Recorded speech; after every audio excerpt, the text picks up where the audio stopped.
पढ़ा लिखा होता है। और दूसरा ये कि मोदी जी को मैं बल्कि इस चीज की उनको मैं क्रेडिट दूंगा कि उन्होंने नेशनलिज्म जो है, हिंदुइज्म को इतना प्रमोट किया है कि हिंदू चाहे वॉशिंगटन डीसी में बैठा हो, चाहे न्यूयॉर्क में बैठा हो, चाहे पीएचडी डॉक्टर हो, चाहे वो गूगल का सीईओ, चाहे वो माइक्रोसॉफ्ट का सीईओ, उसके अंदर नेशनलिज्म होगा, वो हिंदुत्व की बात करेगा। वो तो ये उनकी प्लस चीज है। इसके बारे में किताबें लिखे जाएंगी इन द फ्यूचर।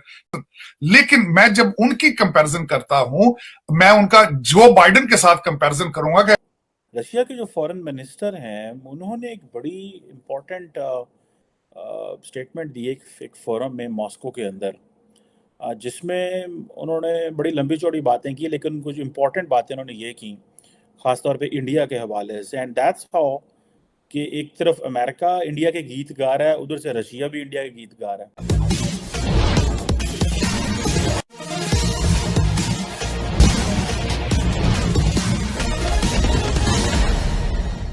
है, पढ़ा लिखा होता है। और दूसरा ये कि मोदी जी को मैं बल्कि इस चीज की उनको मैं क्रेडिट दूंगा कि उन्होंने नेशनलिज्म जो है, हिंदुइज्म को इतना प्रमोट किया है कि हिंदू चाहे वॉशिंगटन डीसी में बैठा हो, चाहे न्यूयॉर्क में बैठा हो, चाहे पीएचडी डॉक्टर हो, चाहे वो गूगल का सीईओ, चाहे वो माइक्रोसॉफ्ट का सीईओ, उसके अंदर नेशनलिज्म होगा, वो हिंदुत्व की बात करेगा। वो तो ये उनकी प्लस चीज है।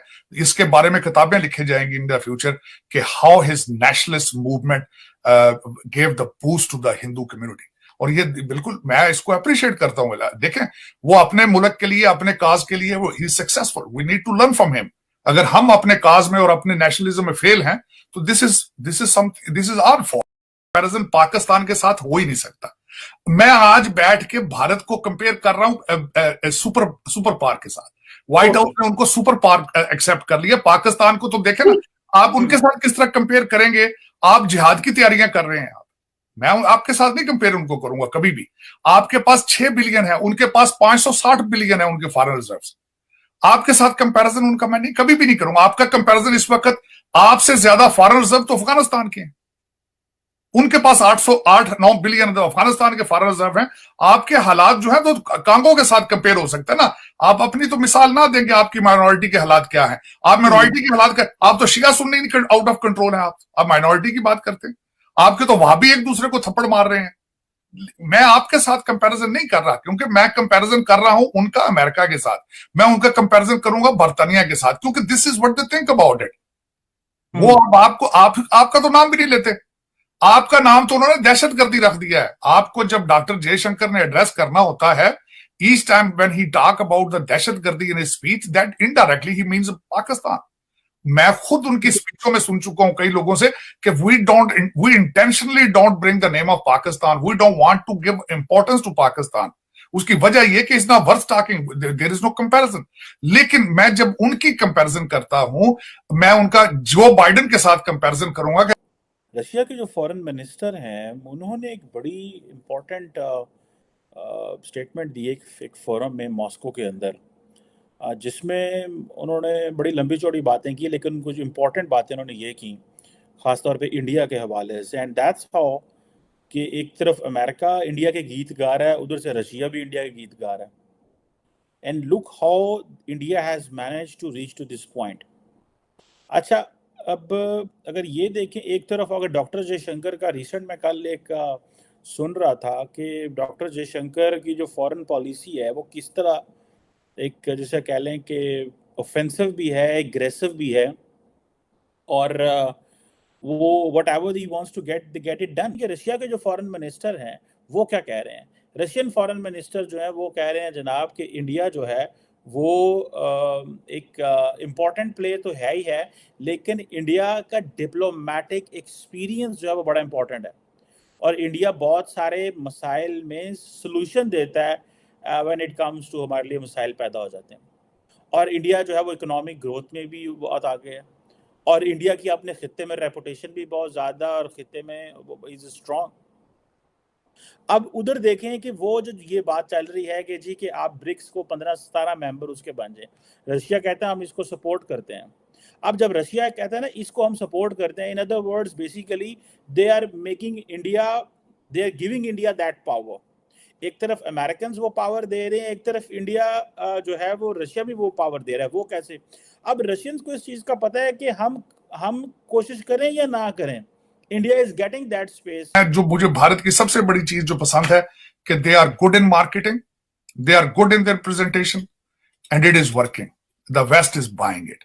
West was desperate. America was desperate to have a partnership with somebody against China, क्योंकि इन्होंने यहाँ पे माइंड बना, एक जो पाकिस्तान के में अमेरिकन थे, एम्बेसडर काकर थे उनका नाम, उन्होंने एक ऐसे लिखा था आज से 10 साल पहले, और वो उनको समझा जाता है he is next to Henry Kissinger in foreign policy. उन्होंने इनकी तवज्जो दिलाई थी कि आप ये छोटे छोटे कॉन्फ्लिक्ट से निकल के चाइना के पीछे जाएं, और then the state department bought that ऐसे एंड आइडियोलॉजी, और इसी वजह से ये छोटे छोटे कॉन्फ्लिक्ट से निकल के चाइना के पीछे जाना चाहते थे, तो उनके लिए सबसे ज्यादा सूटेबल पार्टनर बनता था इंडिया। उन्होंने लिया, इंडिया ने बहुत फायदा उठाया इकोनॉमिकली, और दूसरा वर्ल्ड स्टेज पे, यूनाइटेड नेशंस में और कई जगह पे, और उसमें वो कामयाब है उनके। और दूसरा उनका कंपैरिजन कराया, अफगानिस्तान से भी नहीं कर सकते, 8 बिलियन उनके रिजर्व पड़े फॉरेन से, 8-9 बिलियन, और ये 6.7 बिलियन भी आपका अपना नहीं है। लेकिन किसी के मुंह से सुना, तो आपने कभी सुना है इमरान खान के मुंह से यार कि ये क्या हो रहा है हमारे मुल्क से? 62 जलसे उसने किए, हर जलसे का 5 करोड़ 6 करोड़ खर्चा था। कभी आपने सोचा ये बात? ऐसे मैं हैरान इस बात पे होता हूं कि जो सबसे बड़ा बात यह है कि किसी को अर्जेंसी है, किसी के माथे पर बल ही नहीं है।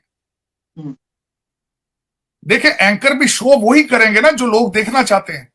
एंकर कोई ऐसी बात नहीं करेंगे, टीवी एंकर कोई ऐसी बात नहीं करेंगे, खबर वो होती है जो लोग सुनना चाहते हैं। वो ऐसा कोई प्रोग्राम करके अपनी रेटिंग कम तो नहीं कराएंगे, लेकिन ये भी देखें आपकी कौम के रेडार पर ही नहीं है कि आपके हालात कहां जा रहे हैं आप। चलो, हमारी प्रेफरेंसेस कुछ और हैं, हमारे जो इशू हैं वो कुछ और हैं। हाँ, लेकिन पता तो चले वो क्या है, ये भी तो पता चले ना क्या है, व्हाट इज योर डायरेक्शन। मैं खुद यकीन करें कि I am very concerned in sitting in Washington DC जब मैं सुनता हूं कि आप एक से ज्यादा पत्ता जो है डिस्प्रिन का नहीं ले सकते, आप $35 मिलियन गूगल का नहीं आप दे सकते। ये यहाँ हम जब सुनते हैं तो फिर हमें अफगानिस्तान से भी नीचे, आप अफगानिस्तान भी आपसे तो बेहतर। तो सारी साहब, आपको क्या लग रहा है, ये गूगल के पैसे ना दिए तो बंद कर देगी गूगल सर्विसेज यहाँ पे? ऑफ कोर्स यही होगा अल्टीमेटली। क्या होगा इसके बाद? गूगल भी बंद होगा, फिर आहिस्ता आहिस्ता एयरलाइनें बंद होंगी, आपके जहाज जहां जहां होंगे वो कंट्रीज। अगले दिन उन्होंने हालैंड के अंदर एक जहाज था, उन्होंने रोक लिया किसी अफ्रीकन कंट्री का। इसी तरह जहां जहां फिर जहाज होते हैं, उन पैसे देने होते हैं, रोक लेते हैं आके वो अपने। पाकिस्तान का प्रॉब्लम ये था कि पाकिस्तान शुरू से इंडिया को मानते ही नहीं है कि ये प्राइमरी पावर है। ना ही वो कहते हैं कि जी हम इंडिया को लैंड खित्ते में डिक्टेट करने देंगे कि वो जो करना चाहता है।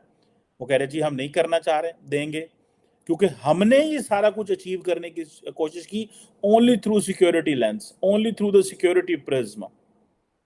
और हमें समझा लगा न्यूक्लियर वेपन्स आ गए, उसके बाद मिसाइल टेक्नोलॉजी ले ली और vessel to vessel competition India के साथ करना है, और बस यही चीज़ है।